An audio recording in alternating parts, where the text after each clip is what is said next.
In this video, I'm going to show you how to set up Gemini 2.0 API with Make.com.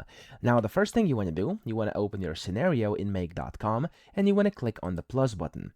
In here, you want to search for Gemini like this, and then you want to click on Google Gemini AI.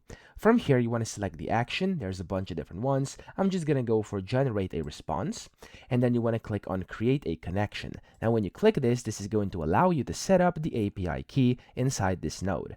Now, in here, you can give it a connection name. I'm going to leave it like it is, and then the API key. You can find the API key on this link over here, or you could just type in the link here inside your toolbar over here, and then, of course, you'll be able to access aistudio.google.com. Here, you want to go to the bottom left and click on Get API Key.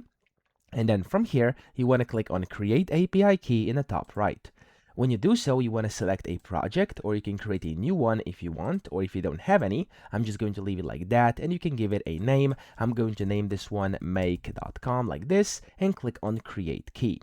Then a new key is going to get created for you just like this in a few seconds, and here you have the API key. Make sure you don't share this with anyone. I'm going to copy this and then delete this after the video, and then you want to go, paste it in here, and then click on the Save button. When you do this, your connection is going to get created, as you can see over here, and this is where you can then select your AI models. So for example, if you want Gemini 2.0, over here you have Gemini 2.0, and you have a bunch of different ones like Flash, Flash 001, Light, and etc. Okay, I'm gonna click on this one, and then you have to add the messages, stuff like that, and then click on the Save button, and of course, according to whatever you want to do and achieve over here, it's going to look a bit different, and of course, it's going to be customized according to your own kind of thing you want to do. Okay, so that's essentially how to set up Gemini 2.0 API. I hope this video helped you out. If it did, please subscribe to the channel and help me out as well.